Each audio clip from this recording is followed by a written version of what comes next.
All right, now it's my pleasure to introduce the moderator for today's session, ASCE Texas Section Vice President for Technical Affairs, Bob Stevens. Thank you, Mike, and thank you for joining us, all of you, today for the ASCE Texas Session webinar titled Ethics for Engineers. I'd like to thank any of the branches that may be hosting viewing sites. And as the State Association for Civil Engineers, we're happy to provide this webinar to the engineering community. If you're not a member of ASCE and the Texas section, I invite you to become one so you can benefit from being a part of this association. A large association of over 100,000 members around the world. Now I'm pleased to be able to give you an introduction of our presenter for today's training, Ron Reichert. Ron attended the Drexel University, where he earned a BS in civil engineering. He's been heavily involved with ASCE committees and events at the local, state, and global level, and is the VP Technical Elect of the Texas section. That means he'll be becoming the VP Tech as my term comes to an end next month. He also serves on ASTM C13, E60, F17, and F36 committees, and is an active member of TPWA, AGC, and SAME. He's employed by Ameritex Pipe and Products and has over 22 years of experience in specification and selection of infrastructure materials. Now I'd ask Ron to give us his presentation, Ethics for Engineers. Ron? Hey, thank you, Bob, and thanks everybody for attending today. I really need to develop some walk-up music because I feel like I should come in from the side and maybe have the Benny Hill theme, or if anybody remembers that, but be that as it may. Yeah, so today, not only you're going to get your one PDH, as Mike said, but this will count as your ethics hour for the year. I hope everyone is prepared for me to sit here and read verbatim from the manual from the board. We're going to go over each page individually, and then there'll be a test at the end. So, see, not being able to see everybody, I can't see if anybody's laughing or not. I know nobody believes that. So no, that is not what we're doing. So typically this presentation will be given as our Concrete Pipe Association as part of our training series. It would be real tough to fit two of us in this little screen here. So I'm doing it by myself today. But TCPA is made up of the concrete pipe manufacturers in the state of Texas. You can see the logos on the screen, but that's not what we're here for today. So we are here to talk about ethics and how it applies to engineering, and hopefully this will be a little different than some of the ethics webinars or seminars you've attended, and maybe make you think of a few things you hadn't thought of in the past. So first thing I want to say is, this morning I got up.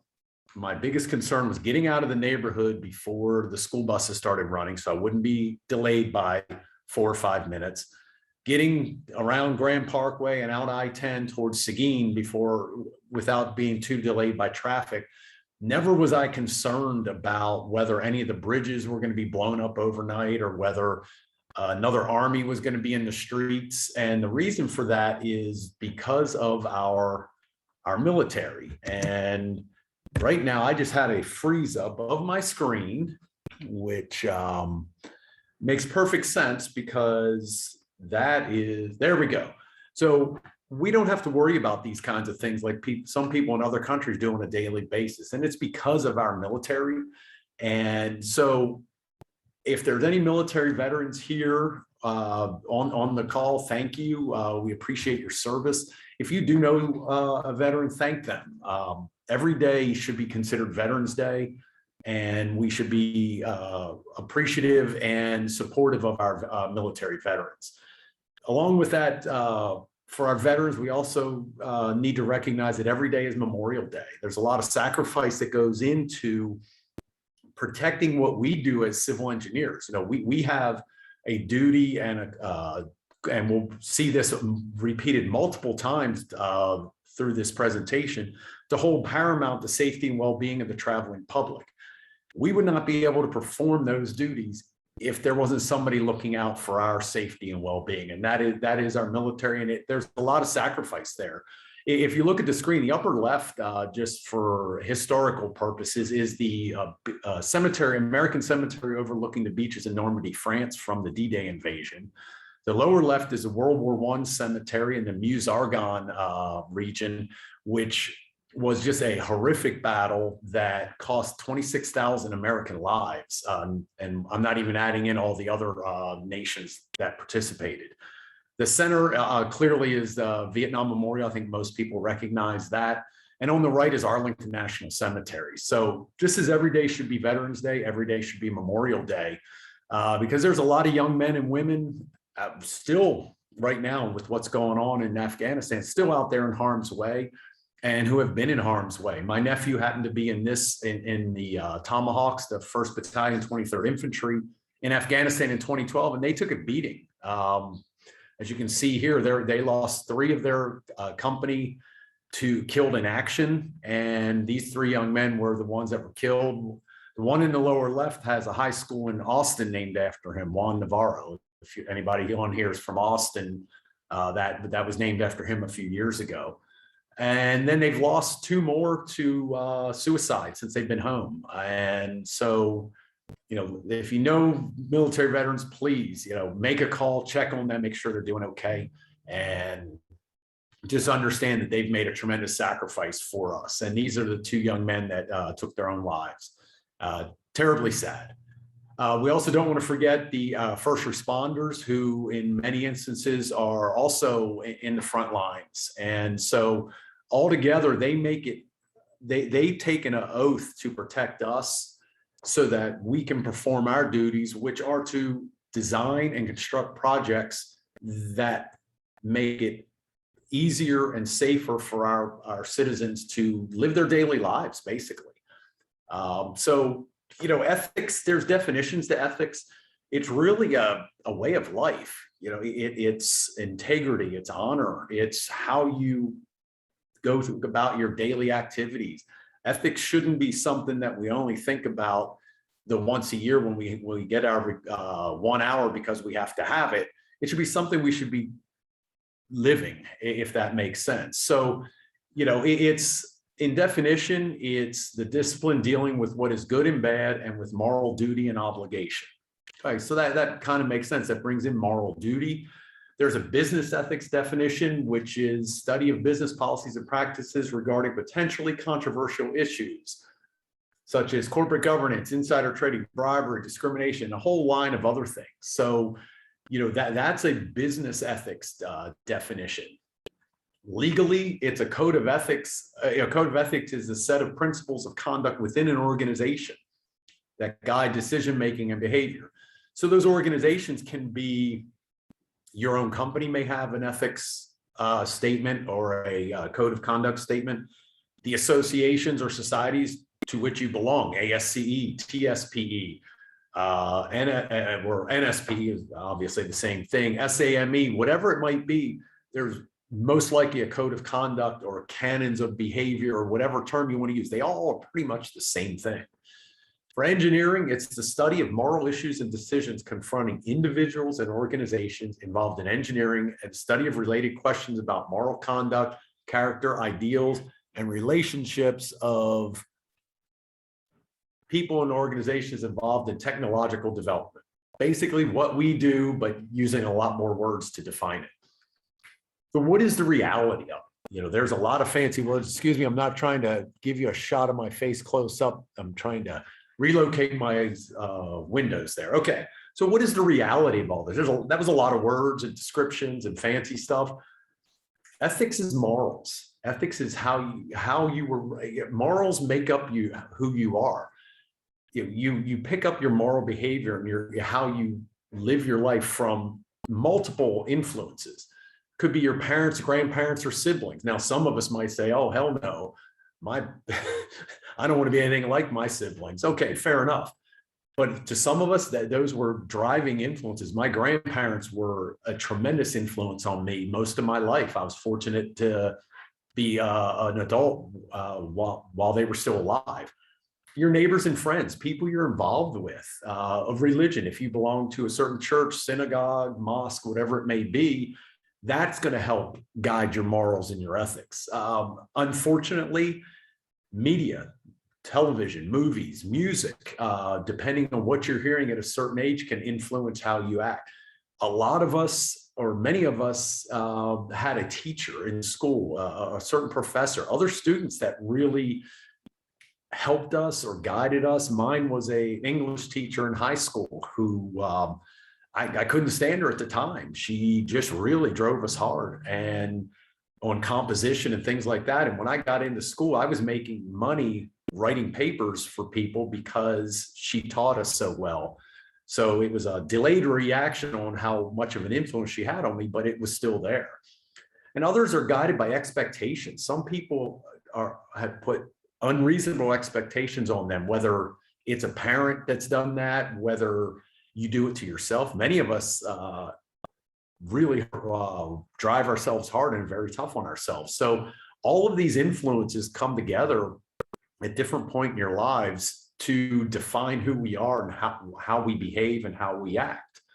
You look at this little girl here who is carrying beer around and trying to bite open a can of beer. What is that setting up for her later in life? It's hard to tell, but she, I can tell you, is a registered nurse in Phoenix, Arizona right now. That is my older sister. Our influences may be looked at from other sides as being, oh my God, that's terrible. But, different time, different place. But she turned out just fine. So, we always have to be prepared, because anytime we think we found our way, life will throw you onto a new path. Always expect the unexpected. Don't get too comfortable. There's all sorts of different ways of wording that. But the way to prepare yourself is to always act ethically, always act morally, and professionally, legally. It all goes together. So this was me at a younger age. These were my influences. Rock and roll band, beer drinker, sitting on abandoned toilets that we found on a project when I was working at the Corps of Engineers. All this, this is me, and this is me right out of school. And I'm now supposed to be a moral, ethical engineer. So the only thing we had at Drexel University, we did not have a code of conduct at the time I was there. We had the Blue Book. And I don't know the ages of who's on the call here, but some of you may remember the Blue Books. Might give you nightmares, but we had to sign on there that said we are not cheating, and we will not tolerate anyone cheating. And if we saw anyone cheating, we had to report them. That was our code of conduct. That was it. And so, that's what I had coming out. And actually, on my first job, within 6 months of getting out of school, I was presented with a ethical situation. I was inspecting the drilled piers, or we called them caissons, for a parking garage. And I was a geotech and out on site. And I was still in that, remember this guy, I was still this guy, but now I'm working professionally. And the contractors and all would go out after work. We were working sun up to sundown, and we'd all go out and get beers. So I still wanted to be that kind of party guy and go out drinking with people. And one of the oilers for the driller, which is a union position, that he's kind of like the gopher for the crane operator or the drilling rig operator, he comes up to me and says, "Hey, what is it going to take you to approve our caissons more quickly? You're really slowing us down. We need to get this job done and move on." And I looked at him, I said, what exactly are you saying to me? Now remember, this is me, and I probably had a beer in my hand and probably had already had a few. And here's a guy actually asking me, potentially bribing me to pass inspection on the caisson. So I just laughed about it. Next day I showed up, and here's one of those influencers that I mentioned earlier, an older engineer who shared the trailer with me. I went to him and asked him about it.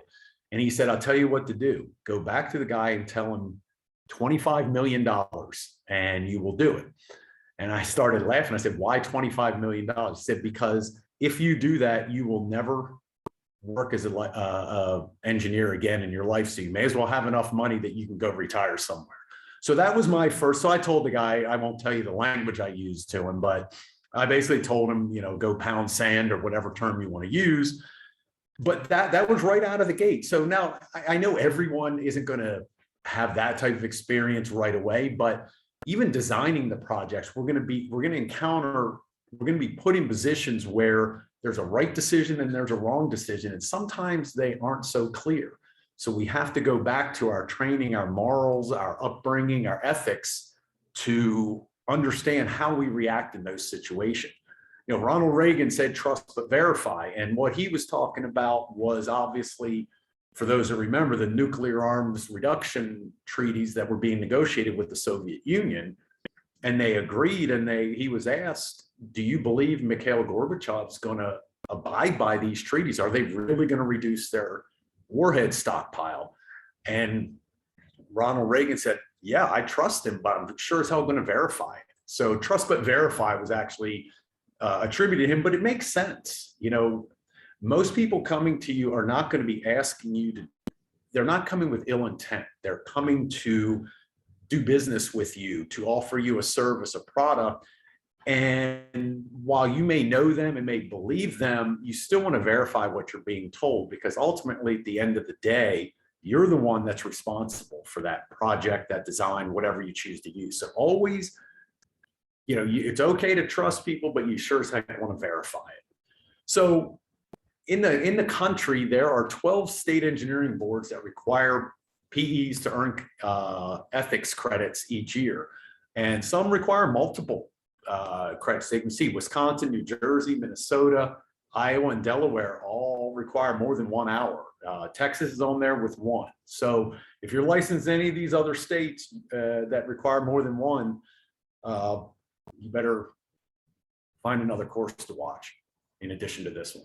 So what qualifies? Well, according to the Professional Engineering and Land Surveying Board, a PDH or clear course provides an objective which will maintain, improve, or expand the skills and knowledge relevant to license holders' field of practice. So if I come to you and say, hey, I want to give you a continuing education seminar at your office and talk about A, B, C, or D, it's up to you to decide. This is in Texas. It's up to you to decide whether that's relevant to count as a PDH for your files. If I came and all I was going to do was talk about how great concrete pipe is, that probably doesn't count. And if I were you, I would never have me back if that's all I did. But if I come to you offering design seminars or things like that, of course, that is relevant. So I know in Louisiana, providers have to actually submit their presentations to the licensing board for approval, and of course pay a fee. And then you're on a list of approved providers of PDH. But in Texas, it's up to the attendee. So something like this would be if you go to a conference or something like that, and oh, wow, how did I walk right into this one? Almost seems like I planned it. You could go to CECon in San Marcos in September and get a whole bunch of PDHs there. So if you're interested, there's the website there, texascecon.org. Mike, make sure Lindsay knows I promoted the conference there, and we're good to go. So what else can you do for continuing education? Well, you can do self-directed study. Obviously, that's going to be scrutinized a little more if that's all you're doing. But there are things you can do on self-study that count as continuing education. 1 hour, of course, in Texas has to be on professional ethics. So, and you can't carry that forward. So I know 1 year I sat through 5 ethics all through different ASCE branches. And if you do something like that, you can only count 1 and you cannot carry the others forward. So teaching is another way you can earn credits. If you are teaching a course, you can count that as a continuing education. So I could count this as an ethics because I'm teaching it. but only once. I couldn't say, well, I gave it 12 times, it counts as 12. No, it's only once. So how do engineers stack up in the court of public opinion? Now public opinion is so different than it was 20 years ago because of social media. And social media is very dangerous. And I'm going to talk about that real quickly here in a minute, more as a cautionary thing than anything else. But how do engineers rate regarding honesty and ethics? Well, at the top of the list, and this was the Gallup poll at the end of December 2020, nurses ranked at the top, doctors were second, grade school teachers were third, pharmacists were fourth at 71, and police officers were fifth at 52%. In years past, engineers were in that list, but if you look at the data of that poll and know what was going on in the country at that time, at this time last year, you can see why nurses, doctors, and pharmacists are up there, as well as the teachers and police officers. Now, for the last few years, if you look at here's kind of what happened with engineers. In December of 2019, we were at 66%, and that ranked from 2012 to 2019. We hung pretty steady in that 65 to 70%. You can see how low things were back in 77 and 83. I would say if you care, you could probably look at something that failed or some big public event that an engineer, negative event that involved engineering, and that might explain that. At the bottom of the list, well, same poll. I'm actually surprised members of Congress were that high, but yeah, so that's the bottom five, and that actually year to year is pretty consistent. They may move a spot or two, but those five are pretty much the same. And I don't know whether telemarketers are part of advertising practitioners or not, but I don't think any of us would rank telemarketers very high. So let's talk about ethics and engineering education. I mentioned when I was in school, we did not have formal ethics education, but now there are requirements for awareness of ethical and contextual considerations in engineering put out there by ABET, the accreditation board for engineering schools. And the choices are either mandatory ethics classes, electives, or to include ethics discussions in standard courses.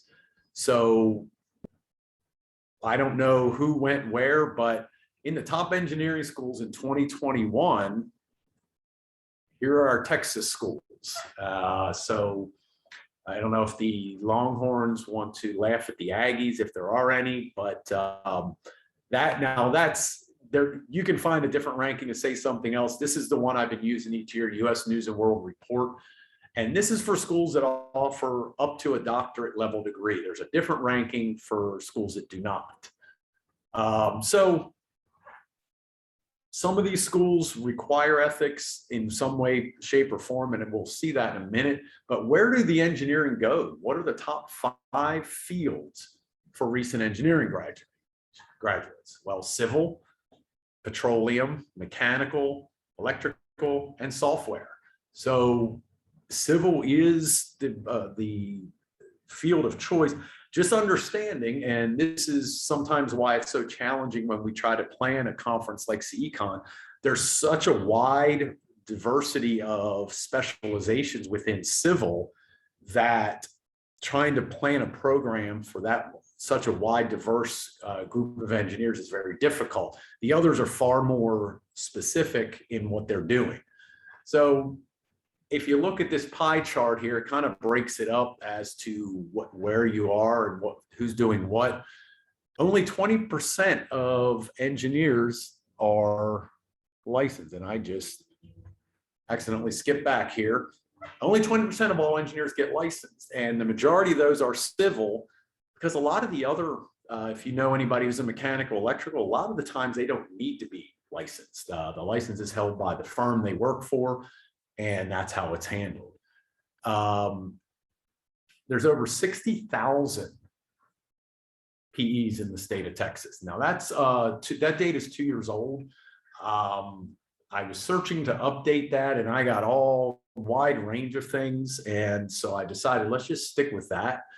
My guess is there's probably a few more than that, but that's kind of the breakout of who's licensed, and you can see civil by far has the greater number. So we're talking about ethics in the program at A&M.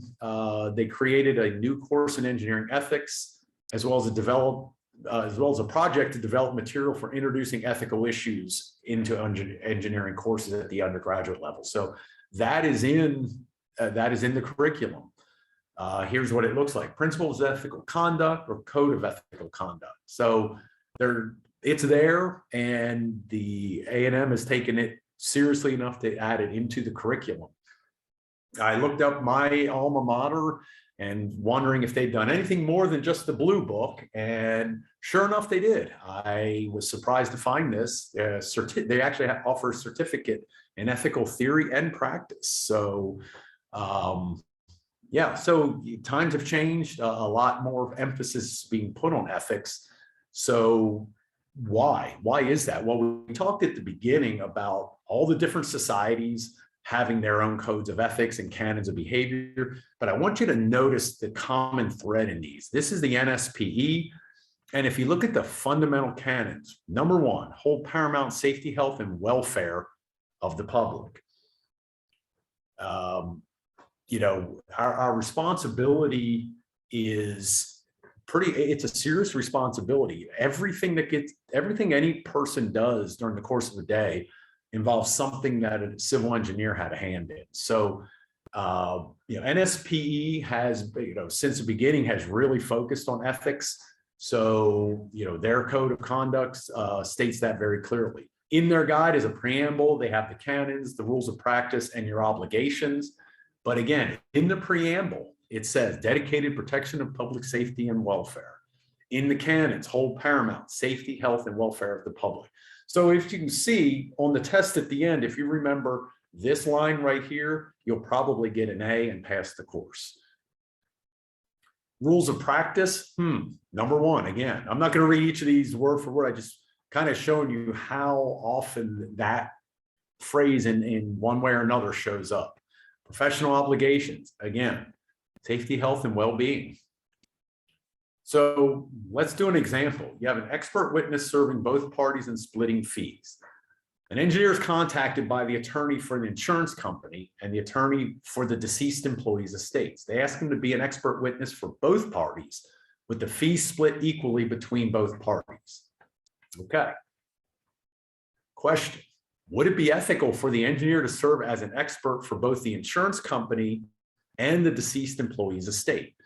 So I don't, since we're not all together, it's kind of hard to ask questions, but we'll just go through these as if nobody answered. How about that? You can think about it, think what you would say. And actually the outcome was it would not be ethical for the engineer to serve as an expert for both parties. And we could ask why that is. Probably because there's a conflict of interest. You cannot be fully dedicated to one side or the other because there are opposing sides in that situation. ASCE's Code of Ethics. This is the October 2020 revision, so fairly recently, within the last year. And this is what it looks like. If you go to asce.org/ethics, there's a lot of cool stuff in there that you could probably almost do a self-study on ethics in this. And it gives situations and examples, and some may or may not be ones I've used in this presentation, but this is what it looks like. And in the preamble, you can see what ASCE says: create safe, resilient, sustainable infrastructure, treat persons with respect, dignity, and fairness, consider current and anticipated needs of society, and utilize knowledge and skills to enhance quality of life for humanity. A while back, I forget what year it was, somebody may remember, but ASCE had a slogan: designers and builders of the quality of life. And I still have that t-shirt somewhere. It was one of our, and it might have been, I don't know what anniversary it was, but that was on the shirts. And if you think about that, that is kind of what we do. We are the designers and builders of the quality of life.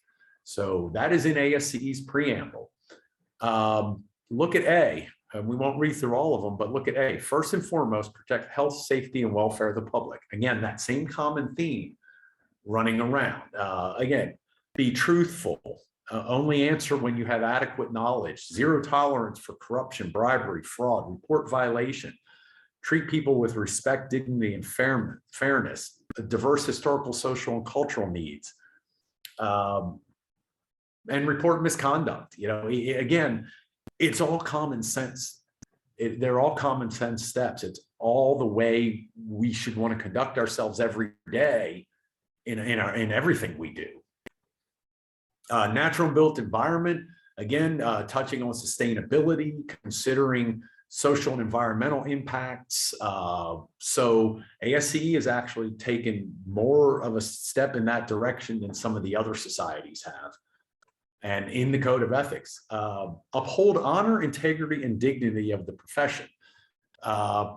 Practice in compliance with all legal requirements. Represent your qualifications and experience truthfully. Don't practice outside your field. It's kind of like the 10 commandments of professional conduct. Reject unfair competition, promote mentorship, educate public. That's a key, and that is something that's actually in our strategic plan for the Texas section, is to really promote and move civil engineers into more of a role in educating the public about what we do, because the large majority of people have no idea what civil engineers do every day. And it's in their interest and ours to better understand what we do. So that's not only in the code of ethics, but it is in our strategic plan for the next few years. Again, act as faithful agents, clear any real potential perceived conflicts, communications, keep clients and employers' proprietary information confidential. F, perform only in areas of competence. That my father is an engineer, but was asked, "Oh, you're an engineer." The church asked him, "You're an engineer. Can you fix the steps for the church? The steps were broken." So he did. Is he setting himself up for liability because he's not a stairwell engineer? That's a strange way of putting it, but that's not what his degree or his area of expertise is. Would he be setting himself up for liability because the church came to him as an engineer? I don't know. He fixed it anyway because it's his church and everything's fine. But these are the kind of things you have to think about, especially with lawyers with sue everybody signs all up and down the highways and everywhere you look. So just be careful that you're doing what you're trained to do and not stepping outside, or some people put it, you're staying in your lane, so to speak. And then approve, sign, or seal only work products that have been prepared or reviewed by you or your responsible charge. And then as far as peers, only take credit for professional work they have personally completed. So I want to ask a question about just something to think about. I noticed an article I read that someone had published under their name, and it looked very, very similar, extremely similar to an article I had seen not that long ago. And when I looked back, I realized that it was dangerously close to being the same article. So when publishing things, and this goes to the social media, if you're posting on social media, make sure if you're copying and pasting something, if you're attaching something, make sure you're giving credit for where you're getting that.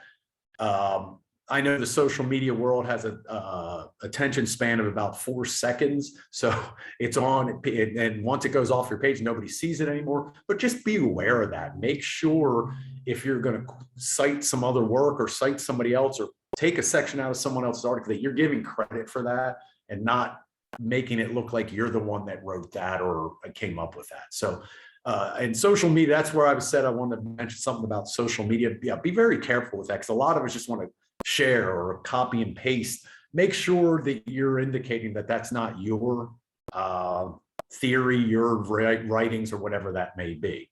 And as you look down, act with honesty and fairness. I'm just picking out a few. Supervise equitably and respectfully. Report, and again, report violations, code of ethics. So, this is also on the website, but, build your professional reputation on your own merit. That, you know, these are articles that you can go into the website and click on and read these articles. There's good stuff. I mean, and I was just talking about intellectual property theft is still theft. Is that the same as plagiarism? Is that theft?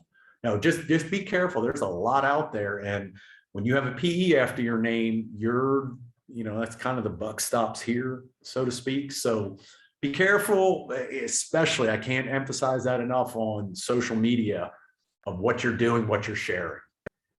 What about gray areas? There's a multiple residential commercial project about to begin. Construction has started, but the job sites have signs listing owner and the design engineer for the project. Excuse me, it has not started. But you have this typical sign with the owner and the design engineer. Another engineer sees the signs, goes to the owner and claims he can redesign the project and save substantial money while still being in full compliance with the specifications. Anybody see a problem with that? Is that ethical? Well, in ASCE Ethics Section 3, it states reject practices of unfair competition. So that would actually not be good, because that would not be considered ethical. And while it's tempting, it's, according to ASCE, it's not cool. So the new canon about discrimination, that now, if you look back, and you'll have a copy of this or the video, you can go back, or you can go into the canons themselves and look at it. But there was a new canon about discrimination that I skimmed over earlier.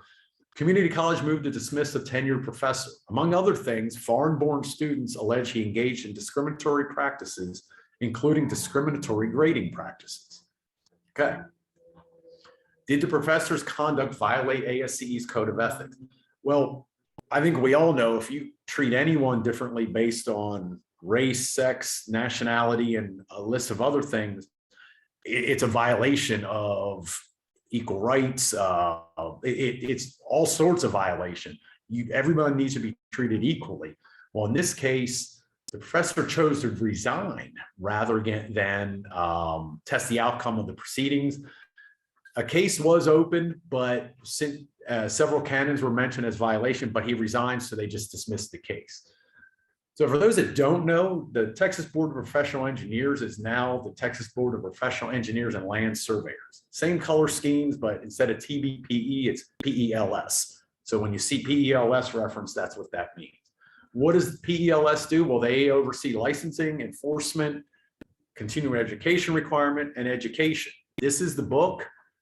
You all may have seen it. This is the March 2020 version. It's available online through the state of Texas.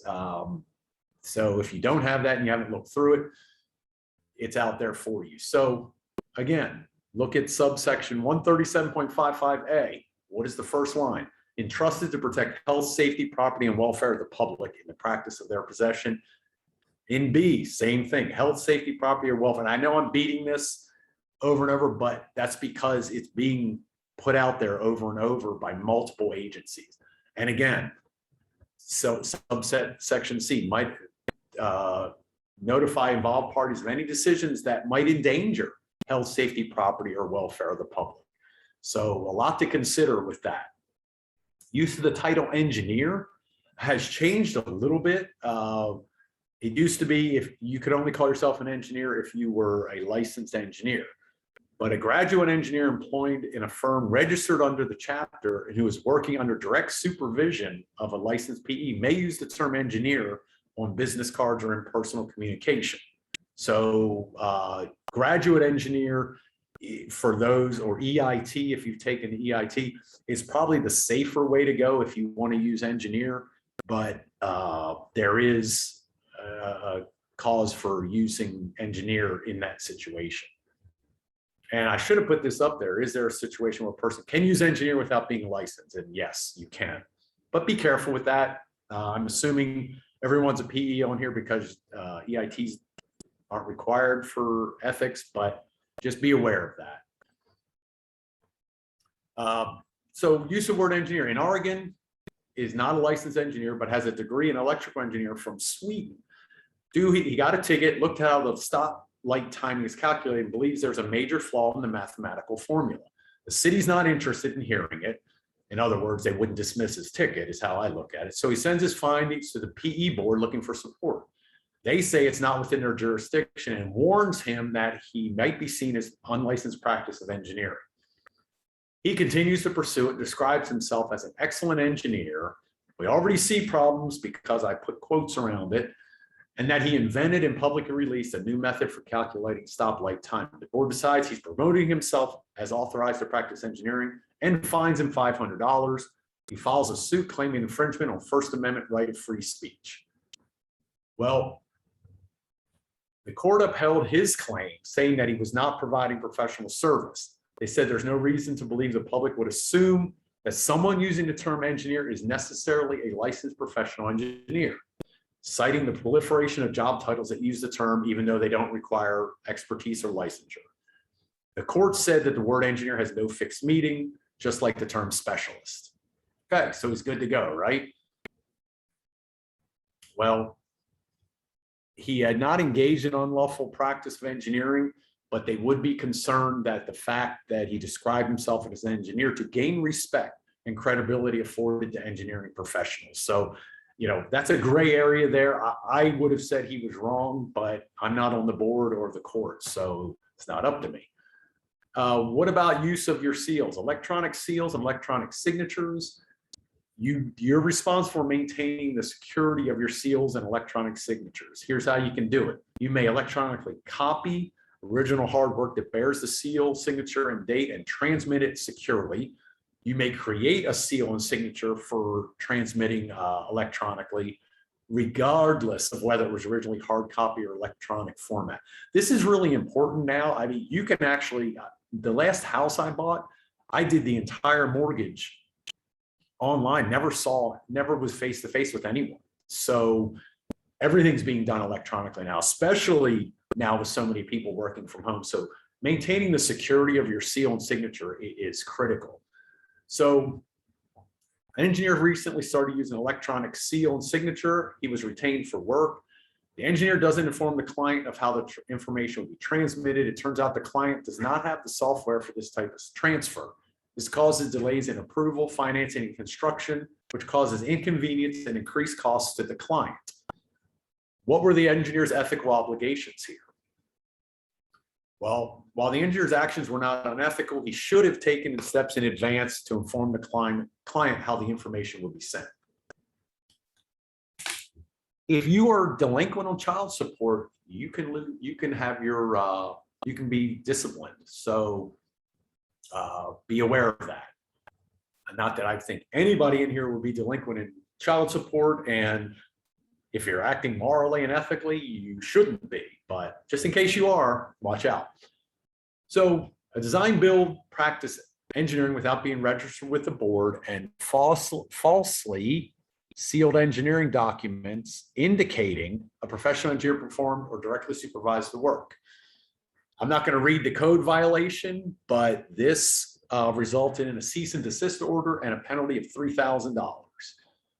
What's worse, the cease and desist or the $3,000? It's hard to say. ABC Engineering offered and provided engineering services after they had voluntarily surrendered their firm's registration. They performed engineering services on 8 third-party mineral valuations during the period his firm was not registered. They then subsequently re-registered. What was violated? Well, you can see the code violations. They received a $1,250 penalty. And again, if you want to look through these in more detail, this will be available to scroll through later, or you can go to the ASCE website to look at this. Mr. Finn applied his seal and signature on the drawings he did not create. He failed to conduct engineering and related business in a manner that was respectful of the client and the involved parties. Doesn't sound good, and it isn't. 1 year probated suspension contingent upon remittance of the penalty, which I can't read because my box is in the way.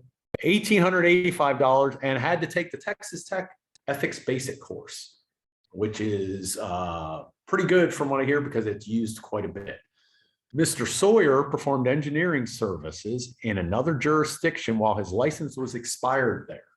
Another jurisdiction issued him a cease and desist order for engaging in the unlicensed practice of engineering.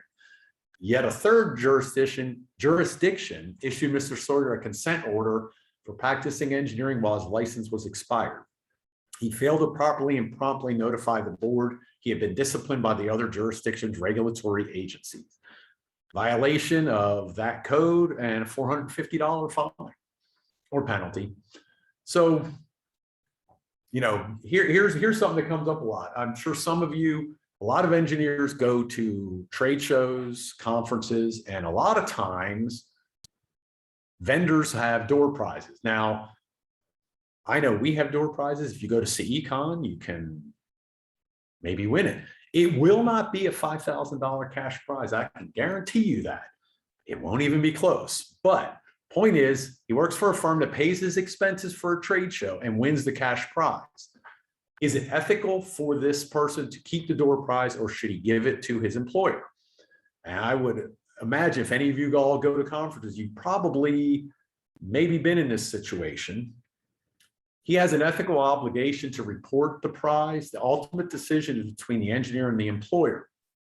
I did check. I know I had a bunch of Harris County engineers on an ethics, and they had said their limit is $25. If it's over $25, they're not really allowed to keep it. So that probably varies by jurisdiction, but that Harris County being, such a large county, that's probably a good example. Okay, you're reviewing the work of another engineer. Engineer A is a part-time town engineer for Smithtown. The town selects engineer B to design a local road project. Engineer, as the town engineer, becomes convinced that the other engineer is not meeting terms of the contract. They fired engineer B. Engineer A offers, and the town agrees that he would finish the project. Was it ethical for engineer A to contact Smithtown and advise them that B's performance did not meet the standards of the contract? And was it ethical for A to offer and agree to finish the road design project?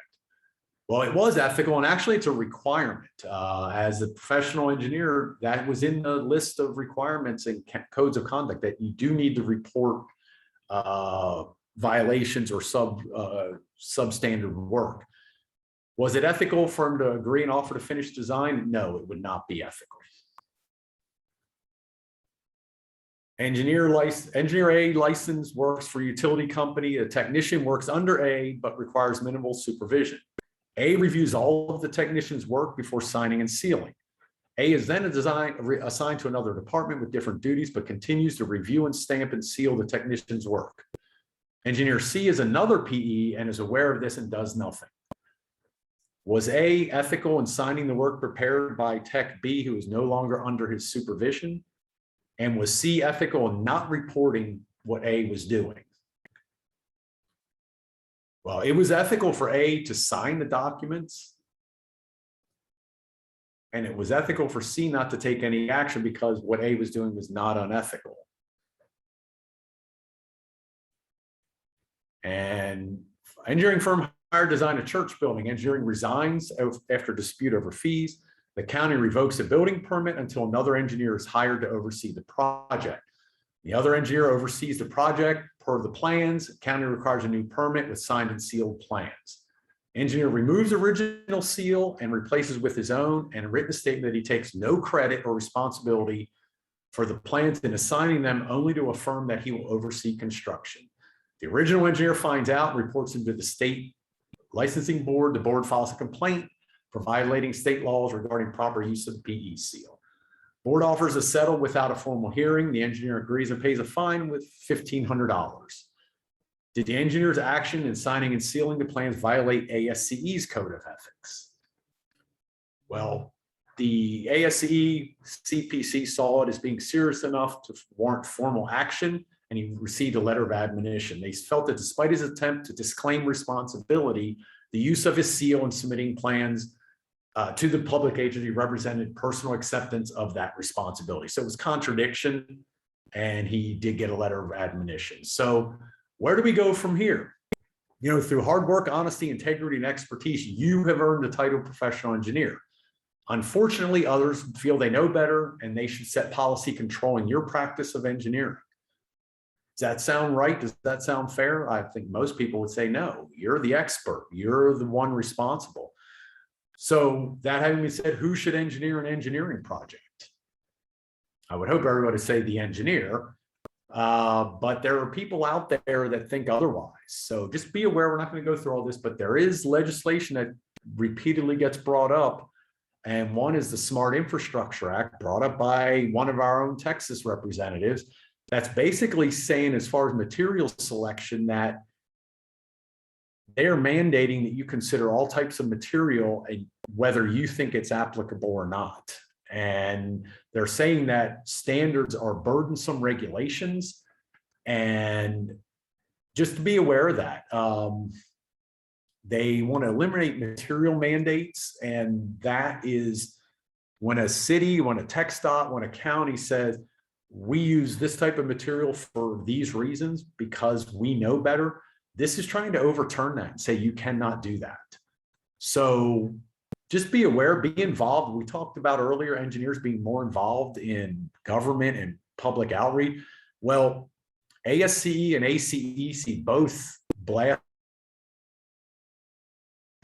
this Smart Infrastructure Act, which has been pulled. It's not out there anymore, but that there's a continual attempt by politicians who are mainly business people and lawyers, if that, to tell engineers what they can and cannot do.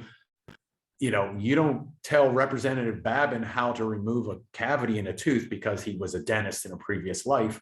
You're not the expert there. Why should he be telling you what to do? So just be aware of that. This stuff goes on continually. Your government relations groups in your different societies are on top of this. Be aware, at least get the newsletters and pay attention to what is happening. So let engineers make the decision and trust but verify. Ethics is a way of life. Do the next right thing. You know, to the optimist, the glass is half full. To the pessimist, it's half empty. To an engineer, it's 2 times too big. So, you know, we look at things differently than the majority of people that walk this earth. We have an obligation to those people that even though we think differently, we still have to act morally, professionally, and do the right thing. So there's a lot of stuff out there to look at.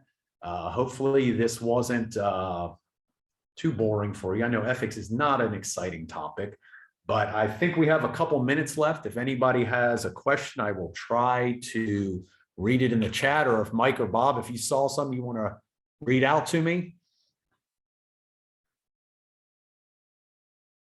There's a question about do U.S. ethics requirements apply when you're working outside of the country? Do United States ethics requirements apply if you're working outside of the country? I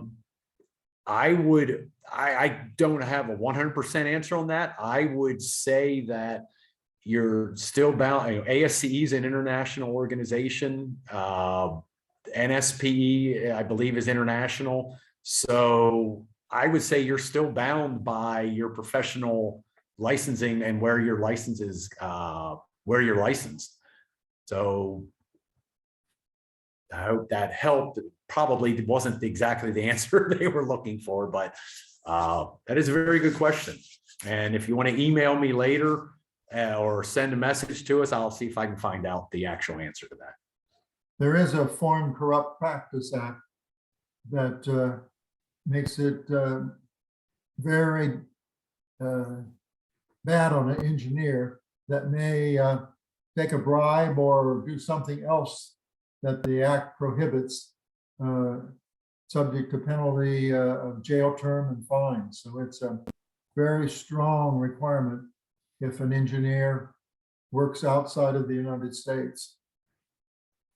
Absolutely. And remember, you know, as if you're a professional, there's a lot of responsibility that goes with that. And so be cognizant of you're always doing the right thing. Whether another entity has lesser standards, you should still want to be at that higher standard. And again, you're also charged to report things that aren't right. And so bear that in mind, and also be aware that, you know, you need to be sure of what you're reporting, because that's very serious. Those are very serious accusations or reports, so to speak. Yeah, you see some of the recent failures of buildings or bridges, and where engineers were very much involved in them, and engineers were involved possibly in inspection of the work. And so it's something that we all need to be very conscious of, as you pointed out, Ron, that ethics is key, and doing the right thing is so important, because we do have responsibility to protect the public. Absolutely.